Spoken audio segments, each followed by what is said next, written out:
మీరందరూ ఖచ్చితంగా గజనీ మూవీని చూసే ఉంటారు కదా. ఈ స్టోరీ ఎంతో మందిని అట్రాక్ట్ చేసింది. ఆ మూవీలో సూర్య క్యారెక్టర్ కి 15 మినిట్స్ కి మించి ఏం గుర్తుండదు. ప్రతి కొన్ని సెకండ్స్ కి అతని బ్రెయిన్ రీసెట్ అయిపోతూ ఉంటుంది. సో సర్వైవ్ అవ్వడానికి అతను ఏం చేస్తాడు, పిక్చర్స్ యూజ్ చేస్తాడు, క్లూస్ మర్చిపోకుండా తన బాడీ మొత్తం టాటూస్ తో నింపేస్తాడు, నోట్స్ రాసుకుంటాడు. అలా ఆ మూవీలో అతను సర్వైవ్ అవ్వటం చూస్తే ప్రతి ఒక్కరు ఎలా ఫీల్ అయి ఉంటారు. అలాంటి లైఫ్ ని ఇమాజిన్ చేసుకోగలరా? అలాంటి లైఫ్ ఇంటెన్స్, ఎమోషనల్ అండ్ భయంకరంగా ఉంటుంది కదా. But guess what if I told you, Ghajini just movie కాదు, అలాంటి వాళ్ళు రియల్ గా మన మధ్య బ్రతుకుతున్నారు. ఒక అతను ఇంకా 1945 లో స్ట్రక్ అయి బ్రతుకుతున్నాడు. గజనీలా ఎవ్రీ 15 సెకండ్స్ కి కాదు, జస్ట్ ఇమాజిన్ 2 మినిట్స్ కి తన బ్రెయిన్ రీసెట్ అయిపోతుంది. ఇంకొకరు నిద్ర లేవగానే డాగ్ లా మారి సూపర్ పవర్స్ ని పొందారు. అండ్ ఇంకొకరు తన వైఫ్ ని చూసి హ్యాట్ అనుకున్నాడు. మిస్టీరియస్ గా ఉంది కదా. వీళ్ళందరూ ఏదో మూవీలో క్యారెక్టర్స్ కాదు, they are real people and these are real stories. ఈ స్టోరీస్ అన్ని doctor Ollie Sacks observation and real life experience నుండి వచ్చాయి. ఇతను న్యూరాలజిస్ట్. ఈ రియల్ ఇన్సిడెంట్స్ ద్వారా ఇతను బ్రెయిన్ ఎంత వండర్ఫుల్ గా పనిచేస్తుందో అంతే స్ట్రేంజ్ గా వర్క్ అవుతుందనే విషయాన్ని మనకు తెలియచేయడానికి ఈ బుక్ ని రాశాడు. అయితే ఈ స్టోరీస్ లో ఉన్న ప్రతి ఒక్కరూ వాళ్ళ బ్రెయిన్ లో ఏదో ఒక పార్ట్ ని పోగొట్టుకున్నారు, కానీ వాళ్ళ సోల్స్ ని కాదు. అందుకే ఇంకా వారు ధైర్యంగా బ్రతికి చూపిస్తున్నారు. సో మన brain mysterious, emotional and mind blowing stories ని వినడానికి మీరు రెడీగా ఉన్నారా? ఇలాంటి మంచి ఇన్ఫర్మేషన్ ఎక్కువ మందికి రీచ్ అవ్వాలంటే వీడియోని లైక్ చేసి షేర్ చేయండి. అలాగే నా ప్రీవియస్ వీడియోలో స్టడీ టెక్నిక్స్ గురించి షేర్ చేశాను. మీకు ఇంట్రెస్ట్ ఉంటే ఆ వీడియోని కూడా తప్పకుండా చూడండి.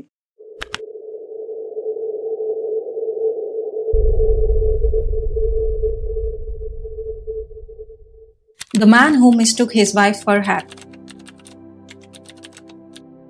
Doctor P story. Doctor P ఏంటి అనుకుంటున్నారా? అతని పూర్తి నేమ్ ఈ బుక్ లో మెన్షన్ చేయలేదు. ఇతను గొప్ప టాలెంటెడ్ మ్యూజిక్ ప్రొఫెసర్. ఇతను తెలివైన వాడు, హ్యూమరస్, అన్నింటికన్నా మ్యూజిక్ పై గొప్ప టాలెంట్ ఉంది. అయితే ఇతని కథ ఎలా మొదలైందంటే, ఇనీషియల్ గా తన స్టూడెంట్స్ ని అతను గుర్తుపట్టలేకపోయేవాడు. అయితే తన స్టూడెంట్స్ అది గమనించినప్పటికీ వారు సీరియస్ గా తీసుకోలేదు. అప్పుడప్పుడు అతనిపై జోక్ చేసేవారు కూడా. వారి వాయిస్ తో ఆ స్టూడెంట్స్ ఎవరు అని డాక్టర్ పి కనిపెట్టేవాడు. అతని స్టూడెంట్స్ ఏంటి, ఆఖరికి డాక్టర్ పి కూడా అతని పరిస్థితిని ఫన్నీగా తీసుకునేవాడు. ఇలా కొంతకాలం గడిచినప్పటికీ తన ఫేసెస్ ని కూడా రికగ్నైజ్ చేయలేకపోతున్నాడు అని గమనించాడు. అన్నింటికన్నా ట్విస్ట్ ఏంటంటే, అతని మొహాలను ఎలాగో రికగ్నైజ్ చేయలేడు సరే, వాటర్ హైడ్రెన్స్ తో పార్కింగ్ మీటర్స్ ని చూసి స్టూడెంట్స్ అనుకొని మాట్లాడేవాడు. కానీ వాటి నుండి రెస్పాండ్ రాకపోయేసరికి ఆలోచించుకుంటూ అక్కడి నుంచి వెళ్ళిపోయేవాడు. ఇలా మొత్తానికి ఒకసారి ఐ స్పెషలిస్ట్ ని కలుస్తాడు. కానీ వాళ్ళు న్యూరాలజిస్ట్, అంటే డాక్టర్ ఆలివ్ ని కలవమని చెప్తారు.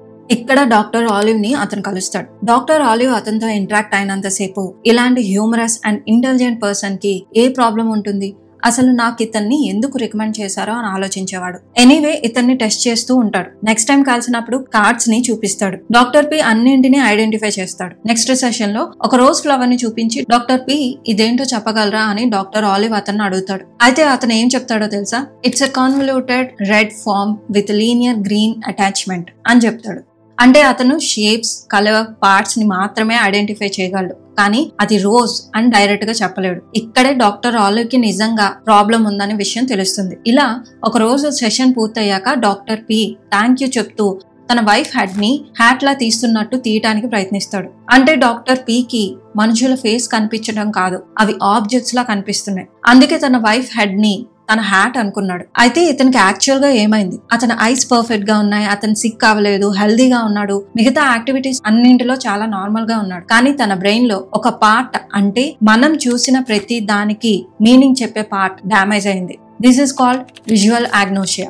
అంటే ఫర్ ఎగ్జాంపుల్ మీకు టూత్ బ్రష్ ని చూపిస్తే మీరు ఏం చెప్తారు? టూత్ బ్రష్ అని చెప్తారు, అంతేకాని లాంగ్ గా ఉంటుంది, ప్లాస్టిక్ హ్యాండిల్ ఉంది, టాప్ లో బ్రిజల్స్ ఉన్నాయి అని డిస్క్రైబ్ చేయరు కదా. కానీ ఈ విజువల్ ఆగ్నోషియాతో బాధపడే వాళ్ళు ఇలానే చెప్తారు. వారి బ్రెయిన్ చూసేదాన్ని ఎక్స్ప్లెయిన్ చేయగలదు, కానీ దాని నేమ్ చెప్పలేదు. అయితే అతను క్యూర్ అయ్యాడా అంటే లేదు. అతని సిచ్యువేషన్ ఇంకా వర్స్ట్ అయింది. తన ఓన్ బాడీ పార్ట్స్ ని కూడా రికగ్నైజ్ చేయలేని స్టేజ్ కి వెళ్ళిపోయాడు. కానీ స్ట్రేంజ్ విషయం ఏంటో తెలుసా?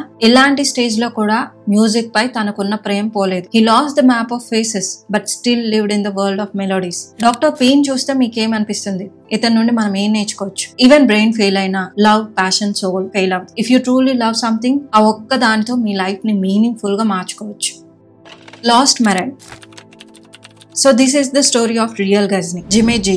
ఇతనికి 49 ఏళ్ళు. ఇతను ట్రీట్మెంట్ కోసం డాక్టర్ ఆలివ్ దగ్గరికి వస్తాడు. అతను డాక్టర్ తో మాట్లాడుతున్నంతసేపు మామూలుగానే మాట్లాడతాడు. తన గురించి, నావీలో తన లైఫ్ గురించి, వరల్డ్ వార్ గురించి, డేట్ తో సహా అన్ని చాలా క్యాజువల్ గా నార్మల్ గా డిస్కస్ చేస్తాడు. నిజానికి అతన్ని చూస్తే రైటర్ చాలా ఇంప్రెస్ అవుతాడు. కానీ అప్పుడే ఒక స్ట్రేంజ్ విషయం చోటు చేసుకుంటుంది. డాక్టర్ ఆలివ్ జిమ్మీని ఈ ఇయర్ ఏంటో మీకు తెలుసా అని అడుగుతాడు. దానికి అతను చాలా కాన్ఫిడెంట్ గా అఫ్ కోర్స్ ఇట్స్ 1945 అంటాడు. డాక్టర్ షాక్ అయి తన టేబుల్ పై ఉన్న న్యూస్ పేపర్ ని అతనికి చూపిస్తాడు. అది చూసి జిమ్మీ నమ్మలేకపోతాడు, కన్ఫ్యూజ్ అవుతాడు, భయపడతాడు. అంతేకాదు నెక్స్ట్ టైం డాక్టర్ ఆలివ్ అతనికి మిర్రర్ ని ఇస్తాడు. అది చూసి అతను ఇంకా షాక్ అవుతాడు. ఈ మిర్రర్ లో ఉన్న ఓల్డ్ పర్సన్ ఎవరు అని అడుగుతాడు. అంటే జిమ్మీ ఇంకా 1945 లోనే ఉండిపోయాడు. తను ఇంకా 19 ఏళ్ల అబ్బాయి అనుకుంటున్నాడు. అందుకే తనని తాను మిర్రర్ లో చూసుకున్నా గుర్తుపట్టలేకపోయాడు. ఇంకా ఆశ్చర్యం ఏంటంటే 2 నిమిషాల్లో అతను ఇలా జరిగిన విషయాన్ని కూడా మర్చిపోయి డాక్టర్ ఆలివ్ కి అతన్ని మళ్ళీ ఇంట్రడ్యూస్ చేసుకుంటాడు. అయితే ఇతనుకున్న ప్రాబ్లం ఏంటి? యాంటర్గ్రేడ్ అమేషియా అనే కండిషన్ తో జిమ్మీ బాధపడుతున్నాడు. అంటే 1945 కి ముందు అతని జీవితం అంతా గుర్తుంది, కానీ తర్వాత తన బ్రెయిన్ ఏ న్యూ ఇన్ఫర్మేషన్ ని స్టోర్ చేసుకోవట్లేదు. అందుకే ప్రతి కొన్ని సెకండ్స్ కి అతనితో ఏం జరిగినా, మాట్లాడినా అంతా మర్చిపోతాడు. అంటే బ్రెయిన్ రికార్డ్ చేసుకుంటుంది కానీ ఇన్ఫర్మేషన్ ని సేవ్ చేసుకోదు. ఫర్ ఎగ్జాంపుల్, ఇమాజిన్ మీరు ఒక కంప్యూటర్ లో వర్క్ చేస్తున్నారు. ఎవ్రీ సెకండ్ కి ఆ కంప్యూటర్ లేదా ల్యాప్టాప్ రీస్టార్ట్ అవుతూ ఉంటే పోనీ మీరు వర్క్ చేసిన ఆ కొన్ని సెకండ్స్ డేటాని కూడా సేవ్ చేసుకుంటుందా అంటే అది కూడా కాదు. అప్పుడు మీరు ఎలా ఫీల్ అవుతారు? చాలా చిరాగ్గా ఉంటుంది కదా. మీరు మళ్ళీ అదే పని సెకండ్ కి రిపీట్ చేస్తూ ఉండాలి. మీరైతే ఆ ల్యాప్టాప్ లేదా కంప్యూటర్ ని రిపేర్ చేస్తారు, లేదా దాంతో వర్క్ చేయటమే మానేస్తారు. బట్ ఇక్కడ బ్రెయిన్, జిమ్మీ జీవితాంతం అలానే బ్రతకాలి. గజ్నీ మూవీతో కంపేర్ చేస్తే అందులో క్యారెక్టర్ కి కనీసం తనకి మెమొరీ లాస్ ఉందన్న విషయం తెలుసు, తనకు టార్గెట్ ఉందని తెలుసు. అందుకోసం దానికి తగ్గట్టుగా ప్లాన్ కూడా చేసుకుంటాడు. కానీ రియాలిటీలో జిమ్మీకి ఇది తెలీదు. తను 1945 లో ఉన్నాననుకున్నంత సేపు హ్యాపీగా బానే ఉంటాడు. కానీ కాదు అని తెలిసిన మరుక్షణం బాధపడతాడు. మళ్ళీ అది కూడా కొన్ని సెకండ్స్ కి మర్చిపోతాడు. జస్ట్ ఇమాజిన్, తన ఫ్యామిలీ మెంబర్స్ డేలో ఎన్నిసార్లు తమని తాము అతనికి ఇంట్రడ్యూస్ చేసుకోవాలో. సెకండ్ కి అతని బ్రెయిన్ డ్రీమ్ నుండి లేస్తున్నట్టే, ఏదో తెలియని లూప్ లో బ్రతుకుతున్నట్టే. అతనికి క్యూర్ అయిందా? లేదు. జిమ్మీ కంటిన్యూగా డ్రింక్ చేయటం వల్ల విటమిన్ B1 లాక్ అయింది. దీని వల్లే అతనికి ఈ ప్రాబ్లం వచ్చింది. బ్రెయిన్ లో మెమరీ ఫార్మేషన్ అండ్ స్టోరేజ్ కి సంబంధించిన ఏరియా డ్యామేజ్ అవటం వల్ల అతన్ని దీన్ని పర్మనెంట్ గా ఫేస్ చేయాల్సిందే. అయితే డాక్టర్ ఆలివ్ అతనికి ఎలా ట్రీట్ చేశాడు? డాక్టర్ ఆలివ్ అతని సిచ్యువేషన్ ఇంకా వర్స్ట్ అవ్వకుండా మాత్రం ఆపగలిగాడు. ఎలా అంటే మెడిసిన్స్ తో పాటు స్టేబుల్ అండ్ కామ్ ఎన్విరాన్మెంట్ ని ప్రొవైడ్ చేస్తూ క్యూర్ చేశాడు. అంటే జిమ్మీకి ముఖ్యంగా పిల్లలతో ఆడుకోవటం, నేచర్, ఆర్ట్, ప్రేయర్ టైంలో అతను ప్రశాంతంగా ఉండటాన్ని గమనించారు. అతను మెమొరీ లాస్ అయినా ప్రశాంతంగా బ్రతుకుతున్నాడు. జిమ్మీకి బ్రెయిన్ పనిచేయకపోయినా ఎమోషన్స్ పనిచేస్తున్నాయి కనుక అతను ఇంకా music, art, kids, nature, prayer ని మనస్ఫూర్తిగా ఎంజాయ్ చేయగలుగుతున్నాడు. ఇతని నుండి మనం ఏం నేర్చుకోవచ్చు? People with memory loss aren't empty. They just live in a different rhythm of time. Why could Stephen D suddenly smell like a dog? నిజంగా డాగ్ లా మారిన మనిషి. అయితే ఇదేం బ్రెయిన్ డ్యామేజ్ స్టోరీ కాదు, కానీ మిరాకిల్స్ ఆఫ్ బ్రెయిన్ స్టోరీ. ఇది doctor olive research లో ఒక మిస్టీరియస్, షాకింగ్ అండ్ ఇంట్రెస్టింగ్ విషయం. స్టీఫెన్ డి ఒక మెడికల్ స్టూడెంట్. అయితే ఇతనితో ఏమైంది? తను ఓవర్ గా డ్రగ్స్ తీసుకునేవాడు. అయితే ఒక రోజు ఉదయం ఇతను ఒక సూపర్ పవర్స్ తో నిద్రలేచాడు. అదేంటంటే డాగ్ కి ఉండే సెన్సెస్ ఇతనికి వచ్చాయి. ముఖ్యంగా స్మెల్ ని, ఎమోషన్స్ ని సెన్స్ చేసేవాడు. స్ట్రీట్ డాగ్ లా స్మెల్ చూసుకుంటూ దేన్నైనా కనిపెట్టేసేవాడు. అంతేనా, ఆఖరికి డాగ్ లా తన ఎదుటి వారి మొహం చూసి వారి ఫీలింగ్స్ ని ప్రెడిక్ట్ చేసేసేవాడు. నర్వస్ గా ఉన్నారా లేదా కనిపెట్టేసేవాడు. కానీ కొన్ని రోజులకే అతనుకున్న పవర్స్ పోయి మనలా నార్మల్ అయిపోయాడు. మీరేం ఆలోచిస్తున్నారో నాకు తెలుసు. అతనితో ఎందుకు ఇలా అయిందనే కదా.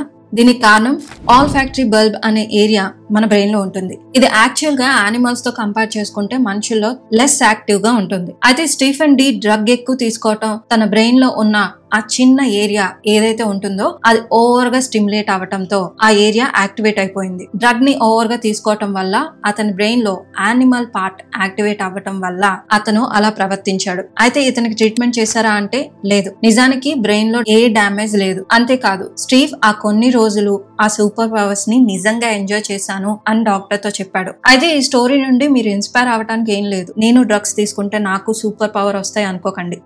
ఈ కేసులో స్టీఫెన్ కి మాత్రమే ఇలా అయింది, కానీ చాలా కేసెస్ లో వారి బ్రెయిన్ లైఫ్ లాంగ్ డ్యామేజ్ అయిన ఛాన్సెస్ ఎక్కువ. ఈ స్టోరీ జస్ట్ మన బ్రెయిన్ ఎంత మిస్టీరియస్ అన్న విషయాన్ని తెలియచేయడానికి మాత్రమే.